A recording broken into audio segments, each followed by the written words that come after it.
The Ravens Flock presents The Black Files, an uncensored interview and review podcast for all geek fandom.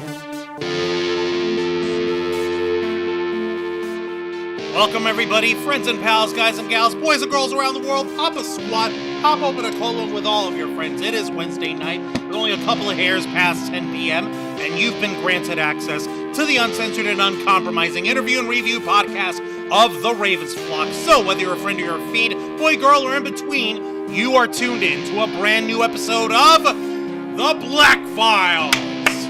That's right, folks. Welcome everybody here. A nice, awesome evening here on Wednesday, December 11th, 2024, as we are counting down and we are getting closer to the festivities, as we're getting closer to the jolly times of Christmas and other holidays that we celebrate. Jolly, holly, jolly, my jollies. Holly jollies. Holly jolly oxen free? Oh, Yeah, I didn't think so. Welcome everybody. Welcome to one and all to the Black Files. I'm your host Juan Arouse, one of the heads of the Ravens Flock, the tech guru of the team. I'm a guy who apparently, even though I espouse being the most technologically savvy member of the team, which is why whenever we have technical malfunctions and issues with the computer being a horse's ass, I go into a fit of rage and psychotic anger, and yet I still fucking goof on something as simple as, oh hey, if you need an Ethernet splitter, you need to plug up your actual modem, you need to actually plug up your Ethernet to the blasted thing so that it could split.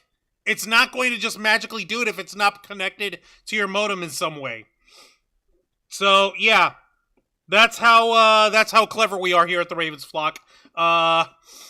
Yeah, I'm in trouble. No, I'm kidding, folks. And, of course, I am not alone. Joining me tonight are our usual suspects. Well, first off, let's go ahead and say hello to one of the lovely ladies of the Ravens Flock here, our cosplayer friend, Dragon Fang Cosplay. How you doing, Dragon Fang? Ow. Not bad. Not bad. I resemble that remark. The pain of having to deal with animals. But they're adorable. Today was my day off, and I still feel the pain. well, it's okay. I mean, the animals, they love you, right? But they're adorable animals, are they not? Sometimes you don't want to, try and play with them for the umpteenth time. You just want to relax. Understandable.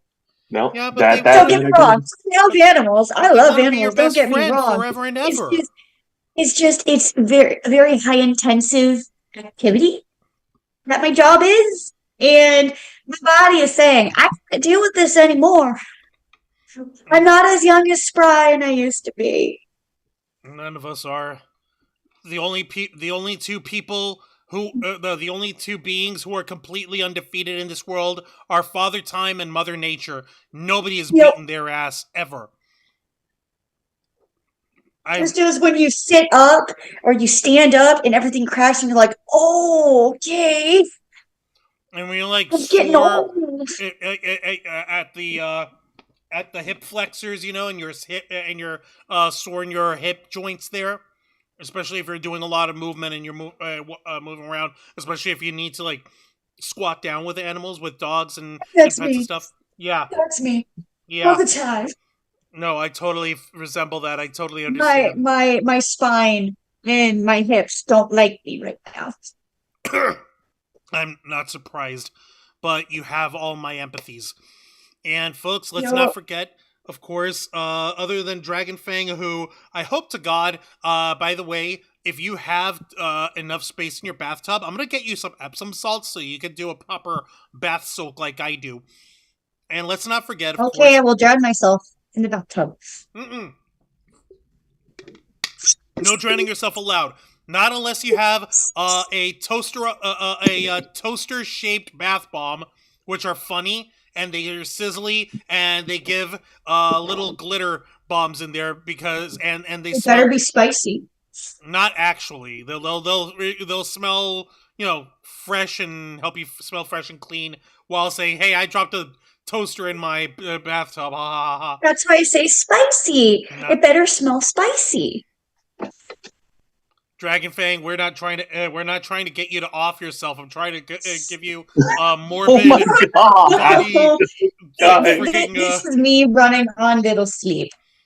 welcome to the clubs and welcome to the world of all of us here, and I appreciate you for that. And of course, let's not forget this big bald bastard himself, the founder of the Ravens Flock, the executive producer and content manager of our channel, the host of Wrestle Rewind live every Thursday night at 10 p.m. Eastern, and the host of the Ravens Flock live every Saturday night at 7:30 p.m. Eastern. Give it up for Mr. Jose Casabona! Thank you very much for that warm introduction, Wancho. Happy to be here with all my friends and all our viewers watching at home. And I wish I had billions and billions of dollars. I wish I do, so that I can. One of the first things I would get for Dragonfang is a massage chair from Brookstone. And a new sleep schedule? That too. I think we all might need that. Yeah, that would be nice. That would be great. But we try to we're here, so that's what's important, right? Yeah, I mean, I guess. I mean, if you have to look at it that way or whatever, I suppose. If you want to look at it like that, I don't know. Joseph, do me a favor here. Go ahead and take care of the usual housekeeping if you'd be so kind. Not a problem. Much like all our other shows, folks, we are simulcasting on YouTube and Kick. Hit the subscribe or the follow button on the bottom right corner of your screen. Click the bell icon to enable notifications. Leave your questions and comments below. We'll answer as many as we can. And if you wish to go above and beyond to support the Ravens Flock, then you can become an inner flocker. For $4.99 a month, you'll have access to all the perks that comes with our membership. Juan, tell them. Well, for all the inner flockers we've got in our chat, and I know we have plenty. Apparently, I'm not paying attention to where I bunk my microphone. Go ahead and show off those lovely membership badges and custom emojis, letting everyone know that you are here to help rescue the Ravens Flock from the culture of late-stage capitalism to become full-time streamers. Do you hear the aching and crackling joints of Dragonfang cosplay tonight? Do you hear that whistling, echoing, deafening silence of the lack of Zayana Rose and Angel Mendez with us here? That's because they are enslaved by this horrible, ridiculous society that we live in because we're stuck doing jobs that we hate. And we're stuck doing work for people and for companies that we don't really like or appreciate or respect or really have any proper desire to make a life or living off of. And what you can do to help rescue us from all of that is simple. You can help us out by becoming full-time streamers. What you want to know is pretty straightforward. If you guys spread the word of the Ravens Flock the way you have been this whole time, the more people that are subscribed to us, the more of them become inner flockers. And before you know it, instead of having to work regular 9-to-5 jobs just to keep our lights on, we'll be able to work for you. You will be our executive producers. We will be employed by you, and we'll be self-employed at the same time because, like, tax purposes, whatever. But the point is, I know that. The point is, we'll be able to give you guys we'll be able to optimize our content, and we'll be able to take the next big steps in evolving the Ravens Flock to be able to provide you more content. We'll be able to give you stuff more in depth. We'll be able to go and attend conventions more regularly, unlike how right now we're not going to be able to go to Holiday Matsuri next weekend, which sucks, but that's life right now. You can fix that kind of stuff. Just get more people to become inner flockers. Get them to join in. Get them to subscribe to us. And before you know it, we'll finally be able to salvage whatever sanity we have left, and we'll be able to work for you. With your help, we can and will succeed. Think of poor Dragonfang's joints. Think of Angel Mendez's absence. Think of Zayana Rose's absence because her sleep cycle also got wrecked. Think about it. Like, Jose and me and Angel and K-Storm and all of us, we can all use that kind of support. It would be the perfect gift for the holidays. Think of the holidays. That's what everyone's thinking about right now, right? Yes? No? Yes! Should I appeal to that?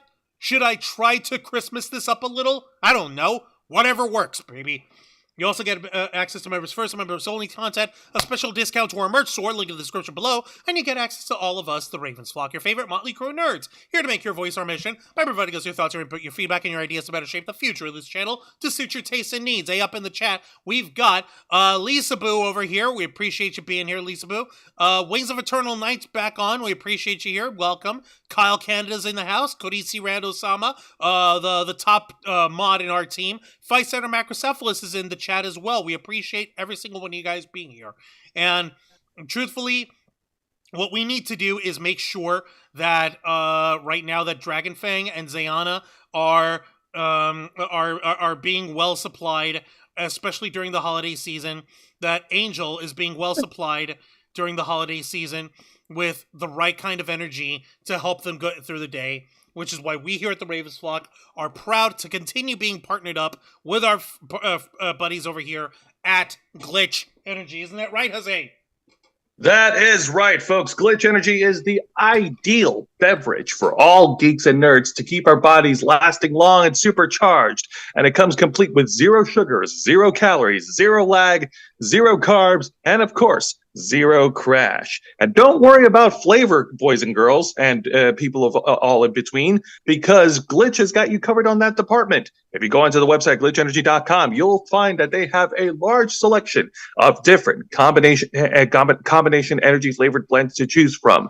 But be sure you keep your eyes open because you never know when a new flavor will drop. Like, for instance, look at this. These nutballs. They came out with a strawberry banana flavor game glitch based on the video game Trombone Champ Unflattened. And it's going to be insane, and I'm going to try to have to get our hands on this one. And also, if you guys may or may not remember, we actually got to try out last week. Officially, we got to give Zayana and Dragonfang the unbirthday cake flavored one based on the video game Escaping Wonderland.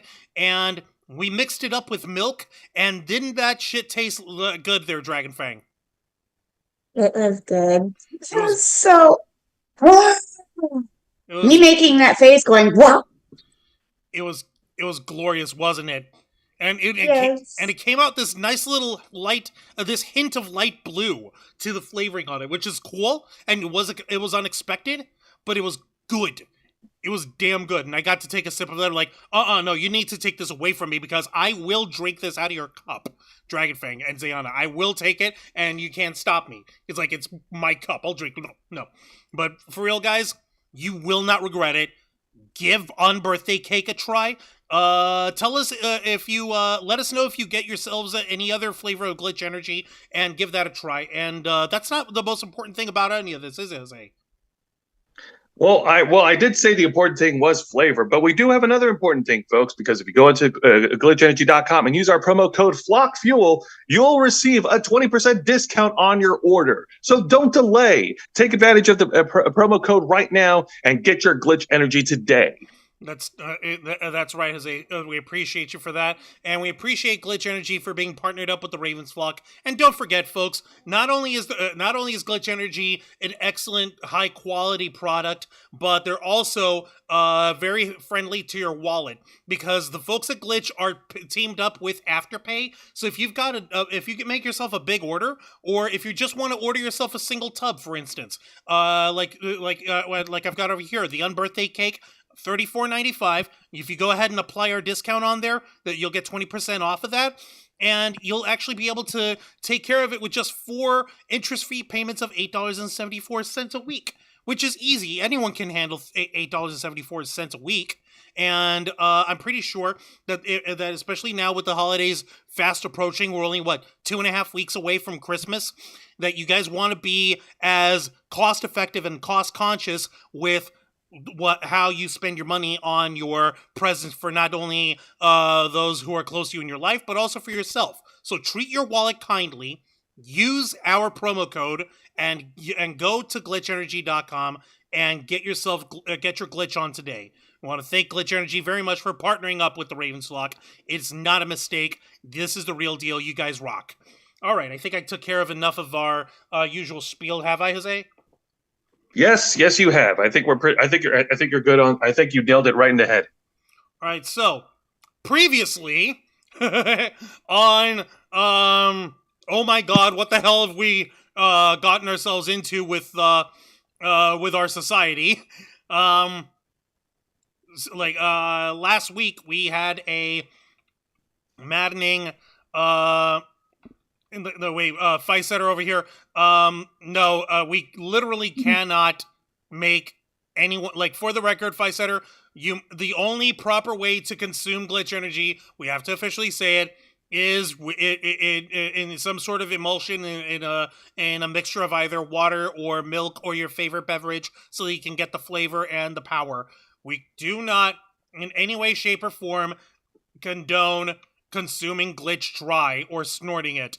I literally saw one guy get in trouble, not only with glitch, but with themselves, because they actually tried to do that Miami Vice style, and it didn't end well for them. So please glitch responsibly, all right? Anyhow, back to our crumbling society and how fucking insane people have gotten. Last week, in the middle of New York City, what was it, Wednesday at 5 in the morning, or when was it? Was it Wednesday or Thursday that this happened? No. I think it was Wednesday. I remember it was Wednesday in the morning because I remember you telling us that the same day. Yes, you're right. I did. The CEO of the single largest health insurance company on the planet, or rather in the country, United Healthcare, a gentleman by the name of what was it? Robert Thompson? Bob Thompson. Huh? Bob Thompson. Robert Thompson. Oh yeah, Robert Thompson. Bobby Thompson, yeah. Okay. Bobby Thompson. Was shot in the back 3 times, dead by a masked and hooded person using a pistol and wearing nothing but a jacket with a hood on, a face mask, a backpack, and a firearm that only expelled 3 shell casings on there, all with the words "deny, delay, and depose" written across the casing of these bullets, which is bananas, which is wild, and it appeared to everyone that this person, who had evaded the capture by law enforcement, is going to go down as someone who has managed to strike a blow in the name of the proletariat, who are sick and tired of being abused by rich assholes, until earlier this week, where a suspect has been identified and arrested by the authorities. Now, I believe I have to say this part as a matter of principle. Obligatory disclaimer. Yeah. Okay. Hang on. Where is it? There it is. Hang on. Okay. Stop it. Okay. So, before I continue, we've got our obligatory disclaimer here, folks. We here at the Ravens Flock 150 bajillion% do not want you to go out and do vigilante justice against anyone by shooting them dead out in the middle of public. It is wrong to do that. It is wrong to kill people. Killing people is bad. What this person did was a bad thing, and it is bad. And if you do not agree that it is bad, then you are bad. We do not condone, endorse, nor encourage killing people. Yeah, no, like, there's a shocker of a fucking thing we have to say in 2024. By the way, killing people is wrong. Yeah, no, because that's such a controversial take. When what isn't controversial is what we try to fucking do in terms of trying to get to the understanding of why anyone would do these things. Furthermore, we do need to state at this time that while there is the claim of a preponderance of evidence against the suspect, who is currently in the custody of the authorities, we have to also remember that in a court of law in the United States of America, all are presumed innocent until proven guilty in a court of law by a jury of their peers. We are not out to commit any sort of vigilante justice against anyone. Everyone must have their day in court. All we're doing right now is expressing our opinions and trying to state the facts and presenting our take on these facts. All right? Anyone trying to say otherwise is trying to flip their own shit into an agenda, and they're being dishonest assholes. Okay? There. Done. All right. Okay. That was good. Okay. That's more than enough ass covering for now. Okay, so and Wings of Eternal Night is over here. She's saying, I'm nervous about tomorrow. My band and I are meeting with Nuclear Blast Records. They've been looking to sign us. Ooh. Holy shit. Ooh. Hey, congratulations. Holy shit, That's congratulations, lovely. Wings of Eternal Night. Hell yes, I'm definitely down with that. They better sign you. If they don't, then they're wrong and dumb. They'd be dumb and wrong. They need to sign you because you guys are awesome and your music was badass. All right, and we appreciate you sharing that with us the other night on the Ravens Flock so that we can actually close out the show. So yeah, definitely was incredible, and everyone, especially Jose, was down with it. I needed to tear him away afterwards because no, I want this to be my whole personality forever, as he does with all badass rock music. But that's just me. All right, so let's see here. Okay, now let's see here. No one missing. Okay. All right, so what we know so far is that the person who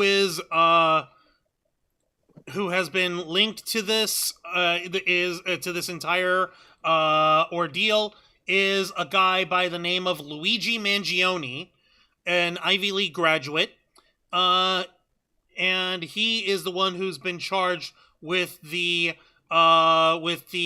death of Robert Thompson, Tommy Bob. I actually want to touch on something before we get to more on Luigi, because up until Brian Thompson, sorry, because up until the suspect's been publicly identified, there was this period on social media all over the internet where people are posting memes and posting messages of saying no, don't rat him out, don't dox him, don't expose him, don't be a dick. You saw the memes, you saw the posts, right? Mm-hmm. Yeah, and everybody, and of course there's discourse, because of course there is, of people arguing about revealing the shooter's identity or not, for their own reasons. I'm not going to get into that because, bleh. But right. It's just fascinating to see how many people immediately jump on the wagon and start posting oh no, we got to protect this guy, we got to protect the shooter, protect his identity. And to all those people out there, a vast majority of you who followed that rule, congratulations. You did a great job in not being an asshole and outing yourselves. Again, if I had millions and millions of dollars, I would buy a lot of you a McDonald's Happy Meal. About that. I don't think McDonald's Happy Meal would be the best thing to offer folks. Now, here's the thing. So I'm going to go ahead and give you guys a bit of a rundown, courtesy of ABC News here.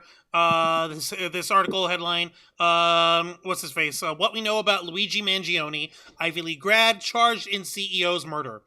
And he was apparently arrested in Pennsylvania. So let's see here. And this story comes to us by way of Aaron Katursky, Mark Crudell, Josh Margolin, and Meredith DeLiso, and all that posting today as a little bio of this guy. Now let's see here. Okay, this is how they're spinning it for this. He was an Ivy League graduate and the valedictorian of his class at a private all-boys high school in Baltimore, Maryland, where his wealthy family is prominent in the real estate business and owns country clubs and golf courses. Despite having a privileged background, Luigi Mangione was described by friends as humble and believed to be destined for a bright future. But All that changed Monday when 26-year-old Mangione was named by the police as the prime suspect in the brazen targeted shooting of United Healthcare CEO Brian Thompson that unfolded in the middle of New York City and captured the nation's attention. He was absolutely not a violent person, as far as I could tell. R.J. Martin, Mangione's former roommate, told ABC News. And yeah, here's a photo of Luigi Mangione as he's being booked over here at the in Hollidaysburg, Pennsylvania, while they await extradition for him to be extradited out of Pennsylvania to New York to stand trial there. Martin said Mangione's arrest in the murder case was, quote, beyond shock. It's unimaginable, he said. Mangione was charged Monday night with the second-degree murder in the killing of the 50-year-old Thompson. Investigators suspect that Mangione held a grudge against the medical insurance agency and may have been inspired by Ted Kaczynski, the mathematician turned domestic terrorist known as the Unabomber, who blamed technology for a decline of individual freedom and mailed handcrafted explosives to targeted individuals between 1978 and 1995. And this is why I said you probably don't want to offer anybody McDonald's today, because Luigi. Here we have photos of Luigi Mangione seeing at a McDonald's in Altoona, Pennsylvania, in a photo released by the Pennsylvania State Police. That's where they spotted him last. Oh. So, as police, you know what? All of a sudden, I don't feel so bad about buying that bottle of Mac sauce from Walmart, so I can make my own chicken Big Macs at home. Yeah. Also, a little bit closer to the point. I think moving forward, I think I'm gonna be having it my way and going to Burger King because it turns out good choice. Because it turns out that it was a McDonald's employee. A lady who had tried to remain anonymous until such a time as the internet had found her out, which was all of, 24 hours later, yesterday, Tuesday, where her whole name and life story was pretty much blasted for the world to hear. And if I'm not mistaken, I believe there's an article about her as well. So I'm actually going to take a look and find out. Give me just a second. Damn it, woman, you had one job. You had one job over at McDonald's, and you choose to use your job to go and be a freaking narc. Enjoy your stitches, bitch. No, God, Jose. Listen, I know we ain't gonna give stitches, but she gon' get stitches. That's just it, Jose. The crazy thing about it is that this poor broad was probably looking at the reward money of up to $50,000 for this guy, and was probably thinking, "Hey, I'm doing a good thing. I'm helping bring a brutal criminal to justice over here." Here's the problem. Yeah. Go on. Here's the craziness. I'll even show you guys exactly what happened with this article from New York Post. Also, Ben Badger's in the chat. Hey up, Ben Badger. I appreciate you being here. Welcome to the Black Files. He's saying, so what if the flip was true? What if a vigilante hurt someone who is LGBT? Would you be upset if someone turned in that vigilante? I'd be upset if anyone turned in this particular vigilante, even whether if they were gay, straight, or whoever, if the person was someone who was shot. In this particular instance, we're not talking about those kind of identities. That become an issue of basically class disparity, where people have been seeing this as an issue of working class and middle class folks trying like crazy to get up to that oh so famed what do you call it, American dream of being able to live the good life and all that.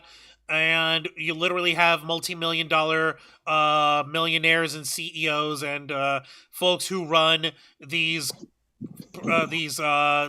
industries that are pretty much, and you can slice this any way you want, but the fact of the matter is the American health insurance industry is basically a legalized form of letting people die and actively killing them by denying them coverage, because of how convoluted and how bananas the insurance business has become in order to maximize profit, in order to maximize shareholder returns, rather than, doing the right thing and actually paying out to people who are in dire need of life-saving life-saving medications or surgeries, and having their claims denied for XYZ ABC reasons, which are bullcrap.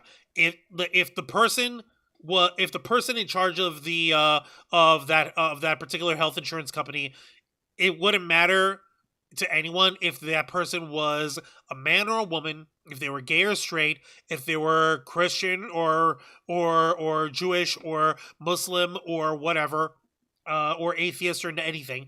If they're a rich asshole who literally works for the purpose of maximizing the shareholders' profits in a business that really shouldn't be a business here in America, because health insurance and healthcare is, for lack of a better term, it ought to be a human right, and it ought to be something that the public can all benefit from and have administered by the state. It won't matter if that person's black, white, gay, straight, man, woman, whatever. Exactly. I'm pretty sure that shooter would have popped them just the same.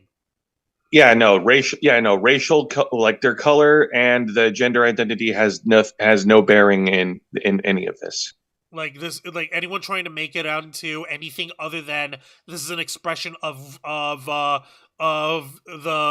downfall of our societal social contract, where are not getting the full story. Yeah, and they're trying to spin this as like, oh, this person's just a psycho who wanted to kill people, or oh, is it so wrong for someone to be made a multimillionaire? Yeah, I guess not, but at the same time, you gotta also wonder what are the ethics of what are the ethics of having built your fortune off the back of other people's misery and suffering, especially in this particular day and age when we feel like we've got nothing but misery and suffering happening right now? Isn't there is there no shame? Is there no sense of moral obligation, or is there no sense of deeper understanding or higher understanding or sympathy for your fellow man? Is that not something that's worth looking into? So that's literally been the largest talking point for the majority of people who've been trying to get this message across, and this happens to be the most extreme. This happens to be the most extreme example of someone taking this into their own hands. And like I mentioned earlier, in our obligatory disclaimer here, again, obviously, killing someone else is wrong no matter what the situation is, and you shouldn't kill anyone. Otherwise, Agreed. You're a bad person. Dragon Fang, your thoughts so far? This is just insane. I haven't really been following it because I've been busy with work, but I know bits and pieces. Well, you're gonna. It's okay. That's why we're talking about it right now. Mm-hmm. I actually wanted to interject because another major talking point, and this is a little bit on the lighter side, but still relevant to the story, and I am not making this up, by the way. Another major talking point is how people find this shooter freaking hot. And I'm not kidding. I'm really not kidding. News outlets are actually pointing out that there are people who are online who are crushing over this guy because of how freaking attractive he is. I'm not making this up. I wish we were making this up. I really do. But folks had been looking at photos of Luigi Mangione over here, because once his identity was made public, everyone and their mother went crazy for just how cute he is. Like, let me just too sexy okay. for my Let too me sexy just for my point to clothes. this. Too sexy, yeah. It hurts, and I'm too sexy for Milan. Okay, I'm gonna stop. Too sexy for Milan, London, and Japan. Okay, like for instance,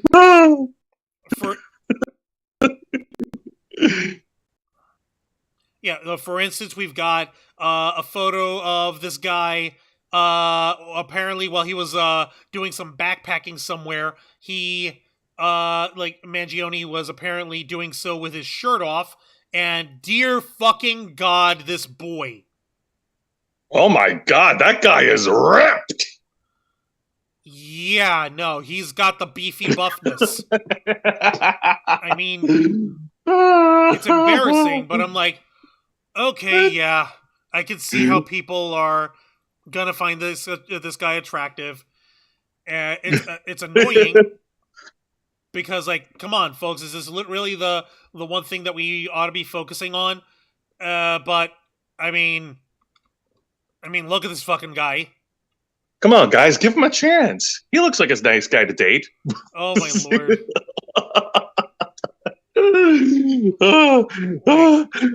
It's like the same smile every picture. Well, if he's got a good smile, he's not gonna put it away. You know what I'm saying? Mm-hmm. It's not like. But what do you think? What do you think, Dragon Fang? Is he a real 10 in your eyes? He's apparently a 9mm. Oh God, Juan! Jesus. Yeah, I went there. I know he's probably not what you would be looking for in anyone that you'd be attracted to, Dragon Fang. But at the same time, yeah, no. Dragon Fang knows I'm joking. I'm not being serious. No, I mean, like, at the same time, though, I don't blame anyone for being like, oh dear me, oh my, oh, I'm just like being hot and bothered and hot at the collar for this man. Oh, no, he looks like he's taking a selfie after he's done cruising and exploring the Amazon River. I mean, the Amazon jungle. Ay. Amazon rainforest it's not a jungle. The Amazon rainforest. Thank you. Sorry, jungle, but jeez, yeah, no, it's not an exaggeration, and I cannot believe that the news sites are talking about like how attractive he is.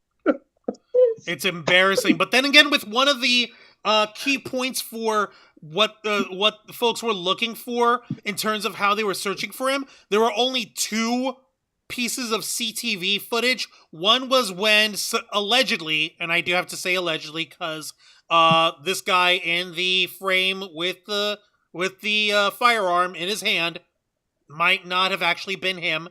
But if it was him, there's that photo and this other screenshot of him from a CTV footage of him at a Starbucks pulling his mask down and flashing that exact same smile while flirting with a girl. So, like, ow. Okay, on the one hand, if you're gonna be out on like a mission of anarchy or on a mission to strike a blow against the bourgeoisie, don't flirt with anybody. Like, don't do anything to bring attention to yourself. Don't do that. It's just poor planning. Okay, it's just very poor tactical knowledge and tactical applications. I don't care how cute she was. If you're out on some sort of murder mission, that ain't worth you compromising your identity. I don't I'm not big on planning assassinations or anything. I don't know the first thing of how to do that kind of shit, but I'm pretty sure that's a cardinal rule you don't break, you know? If you're gonna be masked and hide your identity, you hide your fucking identity. Amateurs. I digress. Okay. Let me see. Sound Mind is in the chat. Hey up, Sound Mind. We appreciate you being here. Thank you for joining us on the Black Files. They're saying, I don't think Luigi will age well, though. Now that you mention it, I don't know. He looks like he's in his 20s. He looks like he still has time. He is in his 20s. He's 26 years old, I think. Oh, well, then he's fine. No, as He'll in be- like as in they're saying, like Soundmind is saying like he might not age very well in terms of like as he gets older, his charming boyish good looks would drop, and he'd be Oh yeah, well, like, I yeah. mean, if his name has any connotation, if he's got any sort of Italian heritage on him, and then you don't know how to, I can see that as you go older, you go through certain changes, and then you go from being ripped to being ripped off. maybe he's gonna have the Marlon Brando Godfather thing going on. I don't know. Who knows? The Marlon Brando. You gotta do what's right for the family. Yeah. I make you an offer you cannot refuse. Yeah. No, Kyle's over here giving us his take. He's saying it's hard to voice an opinion. Says our healthcare up here is different, far from perfect, but making the choice to off someone by your own hand is crossing the line. The average citizen is not judge, jury, and executioner. He looks like the type of douche that gets off by looking in the mirror. Probably. Maybe he does. Maybe he does have that little bit. Maybe that's probably why he ended up flashing that smile to the girl and ended up potentially giving it away, should it be proven that it really was him. So, maybe. I don't know. I don't know this guy's mind or his heart. But like we were mentioning how earlier how he was found at a McDonald's and he was arrested, he was arrested afterwards. I bet you he got. I bet you he was flirting with McDonald's employee there. Not necessarily here. But what I'm going to do is I'm going to show folks here this article from New York Post showing why whoever this person was. Yeah, I know. I bet you what happened is that he took a look at that one girl at McDonald's for 1 second. He flashed his smile. He flashed his white teeth. And then all of a sudden she's like, oh my God, he's so hot. He's so good. That's him. That's the guy. Oh my God. Think again, actually, because the McDonald's employee who reported him was apparently an older lady, and she has since withdrawn from public life for obvious reasons. Like I mentioned earlier, a lot of folks consider him like a folk hero of class solidarity and stuff, but at the same time, like this late, and by the same coin, by the same age of that coin, he's this lady is basically seen as a class traitor for turning in someone who offed the rich guys and who offed the rich guy. And yeah, like I said, like I've got no fucking love for millionaires or billionaires. I really don't. I got respect for people who. Damn it, you popped my balloon of imagination. Wishful delusions. Oh, no. Speaking of somebody with wishful delusions, like I said, this article here from New York Post and Dragon Fang, you can see this too. Why McDonald's employee who reported Luigi Mangione might not get the $60,000 award for the capture of this guy. And this was published yesterday today by Emily Crane.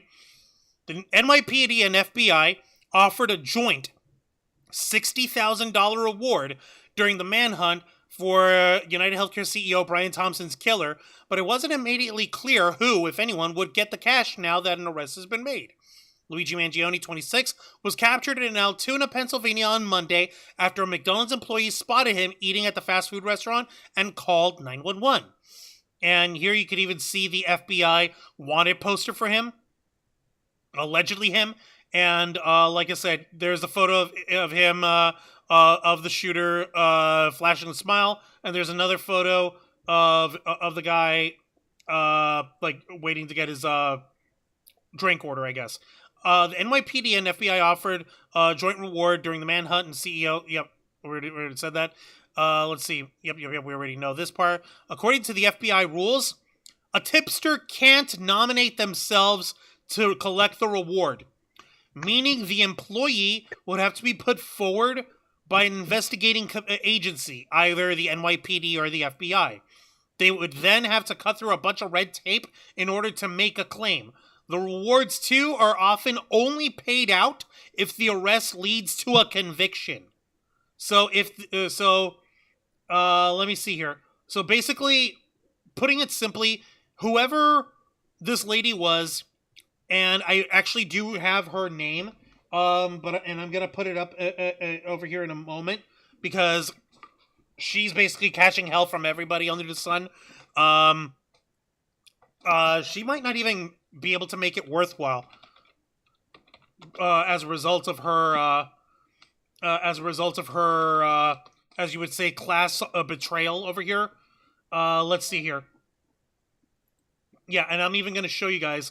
Hold on. Medium? Should I put on that one or not? Hang on. Customer? No. Outside is slammed. Oh, yeah. No, this is probably oh, yeah. Yeah, no. It got worse for this person here. And I'll show you guys with this Distractify because of what happened with them. Yeah, and here, and you guys are gonna fucking go bananas here. Yeah, the McDonald's employee who called the cops on Luigi Mangione has allegedly been identified. The grandson of the McDonald's employee, as in this lady was old enough to be a grandmother, claims people on social media are threatening his grandmother. This comes to us by way of Jennifer Tisdale. Let's see here. The 5-day manhunt. Okay. Now, let's see here. Does it actually show her name over here? Because, yeah, no, here we go. Let's see here. Who turned in Luigi Mangione? Her name might be Nancy Parker. Social media detectives have evidently found a Facebook post from a since-deleted account whose owner was bragging about turning Mangione in. The woman's name is Nancy Parker, and according to some, she is the McDonald's employee who much of the internet is now calling a rat. There are numerous references to her on social media platforms, though no screenshots of the original boastful posts have surfaced. All is not lost as screenshots from a Nancy Parker Facebook account show updates from someone claiming to be her grandson. Before the account was deactivated, her alleged grandson said he first had to remove her photo from the profile.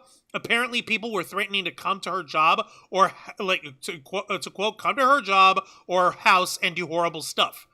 In a subsequent update, he wrote in all caps that he was tired of people on social media threatening his grandmother and the rest of his family for, quote, rightfully reporting the killer of United Healthcare CEO Brian Thompson.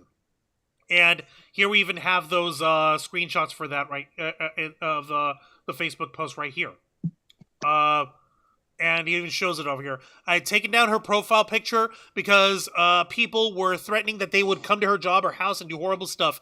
Altoona, Pennsylvania McDonald's has gotten nothing but screaming customers from all over coming in and yelling at working staff cars and stores property being vandalized, someone taking a shit outside one of the side doors, and call after call of nasty people harassing the McDonald's, screaming insults and threats into the phone. I'm the grandson of Nancy Parker. I'll read this one. Hang on, I'll read this one. Yeah. Then there's a post from Nancy herself saying, same profile. Yeah, yeah. I am the grandson of Nancy Parker. I am exhausted of shits on social media threatening her and the rest of my family for rightfully reporting the killer of United Healthcare CEO Brian Thompson. F you all. Which is wild. Now, it got worse for this lady. Parker's grandson, also revealed that the McDonald's where Mangione was caught has received a fair amount of abuse. Not only are people calling the establishment and threatening whomever answers, but they're vandalizing store property as well. Vehicles belonging to employees have been defaced, and someone even defecated outside one of the restaurant doors. Parker might be thinking this wasn't worth the reward money, as she probably won't get it. And yeah, like I mentioned over here, when it comes to something like cashing in on reward money, it might be a good idea to read the fine lines. There are actually two rewards at play. The first was $10,000, was organized by the NYPD, who uses a rewards program granted through Crime Stoppers. And yeah, the FBI offered their own reward of $50,000, but only if the tip leads to an arrest and conviction. If someone spotted Mangione in the wild, they were told to call the FBI's toll-free tip line, the NYPD's toll-free tip line, or their local FBI office. Once again, because Parker called the Altoona police, instead, she might not get this money either. if the tip line situation were disregarded, there's a fair amount of red tape Parker would have to get through before claiming it in rewards. According to Newsweek, a U.S. investigative agency would have to nominate her for the reward. This is following an interagency committee evaluating the information provided to make sure the tip actually led to the arrest. If they find this to be true, they make a recommendation to the Secretary of State, who ultimately makes the call. So, it's even been stated over here that this lady who this Nancy Parker lady might have also been fired from her job at McDonald's as a result of folks review bombing it within that day. So on the one hand, okay, cool, you're a good Samaritan, you think that you did the right thing. On the other hand, consequences. Yeah, there's no escaping this way. Not everyone sees him as a cold-blooded murderer. Although obviously killing is wrong, don't kill people. Killing is bad, don't kill people. But yeah. Let me take a look over here. Also, Linda's in the chat. Hey up, Linda. For the record, Your Honor, welcome to the Black Files. We appreciate you being here. Saying, how you doing this evening? This situation is wild on both sides and angles. Yeah, and Ben Badger's also saying here. Oh, God damn it, Kyle. Kyle's saying if he is Italian, he'll end up growing his own fur sweater as he ages. So the body hair is just going to poof over. I get it. Something? I actually want to stop right there because I actually want to address something right now. It is like, there's another thing that's being shared on social media. There is so many different meme pictures relating to the story, but people are using the character of Luigi from the Super Mario Brothers. Have you seen it? You're kidding. I'm not kidding. I may have seen I've seen a couple of posts on my news feed, and there's like pictures of like Luigi Luigi Mario being behind bars, and it's getting ridiculous. Okay. Yeah. Come on. For instance, Jesus, you guys. Good grief. Don't do that to him, okay? Listen, he sucks ghosts, all right? He does not use a gun. It's a vacuum gun, though. So technically it is. And yeah, but he's sucking, not shooting. He's sucking. Thank you very much. Vacuums suck. So I believe these were the memes you're referring to here, Jose. Like, for instance, someone over here on Twitter said, Luigi Mangione sounds like what J.K. Rowling would name an Italian character. As in, she sucks at, and she's very stereotypical at naming people. Let's see. The last thing Brian Thompson, CEO of United Healthcare, saw was a photo of Luigi from Super Mario with a gun held out. Burger King, we won't turn you into the feds. Da-da-da-da. That one is actually fun. Yeah. Yeah. We have this one over here with, I guess, a shot from The Sopranos or something. Me finding out they arrested a man named Luigi Mangione as the alleged United Healthcare assassination. And with shot here saying it's anti-Italian discrimination. Yeah. Oh my God. Luigi, free Luigi Mangione. I make the CEOs disappear just the way you like. Okay, Burger King, we don't snitch. Burger King, we don't snitch. Actually, Burger King's tweet over here, so that's ratchet. Let's see here.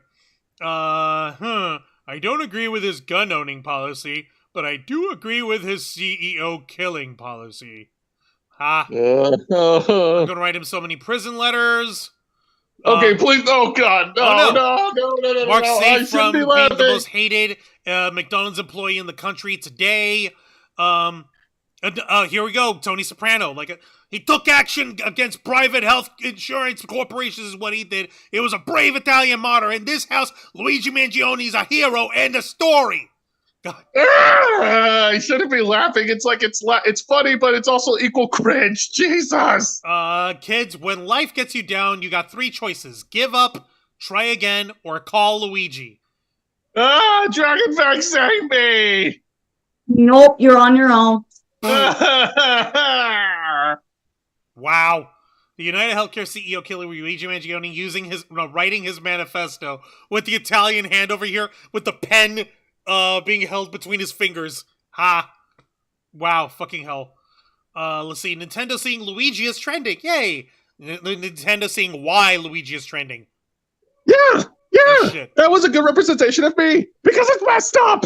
Oh, yeah, Hassan Piker, left-wing commentator, he went ahead and put this tweet up saying, I've identified the McDonald's employee that snitched on the healthcare CEO shooter with the photo from when Donald Trump was faking being a McDonald's employee. Fast food managers giving their employees a morning pep talk. Never rat on your friends and always keep your mouth shut. Wow. An elderly patron of a McDonald's in Altoona, Pennsylvania, provided the tip that led the authorities to hold a man for questioning, a senior law enforcement said. That's right. I see the Luigi.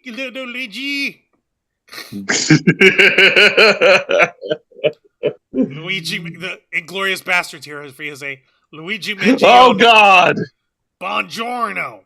God almighty. Buongiorno. Okay, so you can see the memes are wild all over the fucking place, and these are the tame ones. These are the ones that are family friendly. Okay, I did need to pull something else up because I saw Ben Badger was also saying one of the most tragic things about all of this is it's going to make healthcare worse. I'll bet the farm all healthcare CEOs and the like are going to have their security increased and pass the cost of the consumer. If this guy was truly righteous, he would not have fled. He would have stayed and become a martyr, but he tried to escape. He knew what he did was wrong. Well,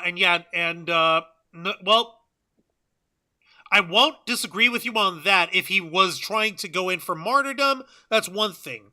That he would have let himself get caught and what have you. So if that's what he was looking for. But at the same time, the fact that he ran and that he got away for as long as he did was basically a testament to people, and folks are interpreting that as to say, like, it's this easy to get away with being able to off someone of the higher class, someone of the rich and famous stratosphere of people who are millionaires and these corporate goons and shit. It's not that hard. I did it. I got away with it, and until he didn't. People need to leave the PG Luigi alone. God dang it, sound mind. PG Luigi, fuck. PG Luigi. God almighty, Jose. I would. If I didn't do it, somebody will. Let's see. And Linda is also over here saying, some guy photoshopped a pic of him to promote his band and is selling shirts where the act is drawn on the shirt. Yeah, I've seen those. I've seen those shots. Yeah, he's become a meme unto himself. Actually, you know what? This is a good segue because I actually do want to share something here. First of all, I'm going to share it on the group page so that all of y'all will know what I'm talking about. Yeah, and Dragon Yeah. Okay. So this is a post on Facebook, and this is from a band called Sanguisuga. I can't pronounce the name. All right, give me a second. I'm pulling it up from here so I can see what you're talking about. Go right ahead. This was posted 19 hours ago, and the band said this, and I quote, "Just wanted to give a quick shout out to our friend Luigi, who on December 4th around 6 a.m. helped us load our trailer and drive with us to play a secret set all the way to Point Arena, California, which is about 2,800 miles from Manhattan. And after staying at the show with us all night, he bought merch from every band except for the hoodies. And when we asked, he just replied, 2 things that I hate most in this world are hoodies and 3D printed 9mm. Thank you, Luigi. The world needs more people like you." Sanguish Sugabog is the name of the band. And you can imagine why this hardcore heavy metal rock band is trying to run cover for Luigi over here. It's called trying to give him an alibi, Jose. Yeah, look, folks are trying to rescue this guy by saying, like, oh no, he wasn't involved in this, he was over here. It's like, literally, this band literally wrote this out in order to try to make it as if Luigi Mangione was nowhere near Manhattan. As they said over here, like, oh, it was on December 4th around 6 a.m. and helped us load our trailer and drive with us to play a secret set all the way in Point Arena, California. So they're basically trying to say, like, oh no, he was nowhere near New York at the time of the shooting. he doesn't do that, and he doesn't like hoodies. And allegedly, the handgun that was that was used in the shooting was a 3D printed ghost gun, which is exactly what it sounds like. By the way, folks, it's basically exactly what it sounds like. It's the same way that you would 3D print like a prop or a figurine or armor for cosplay. People have and do 3D print firearms. Now, a lot of the times it's just for like replica purposes, for like having for decoration or whatever the fuck. But there are others who also get into the business of 3D printing actual usable firearms. I bet you didn't know that, did you, Dragonfang? No. No. Since you and Zayana have gear for 3D printing, please don't 3D print firearms. I wouldn't dare. No, of course not. Y'all are good girls. Y'all are law-abiding citizens. You're not gonna go off on a psycho shooting rampage in any way, shape, or form. And so, you know, for the record, this shit is legal. It is 100% totally legal to 3D print firearms. Like, there's only like so many different requirements that you have to meet with it in order for it to be legal for usage. And that's basically like you have to have some sort of metal piece in it in order to make it a legal firearm for use. And depending on how you actually configure the 3D model for the printing of it, it can shoot like actual ammunition, and depending on how well it's printed and how well it's made, it can shoot anywhere between 1 to 5 rounds before the heat of the bullet warps the pistol to the point where it doesn't function anymore. So that's a little bit of fun facts for you folks. And I wish I was joking, but all I had to do is literally, there's a leaderboard. There's a website for people who 3D print and design freaking like 3D printed firearms. Like, there's a whole effing thing. And a lot of the time it's literally just like, oh hey, competition for design and competition for usability and all this other good stuff. And they show you everything that you would need in order to get resources and all that. But they have got a leaderboard for GunCAD, which is basically exactly what it sounds like, in terms of design and in terms of who's put out the most product and who's put out the most effective designs for these things. So you can make of that whatever you want.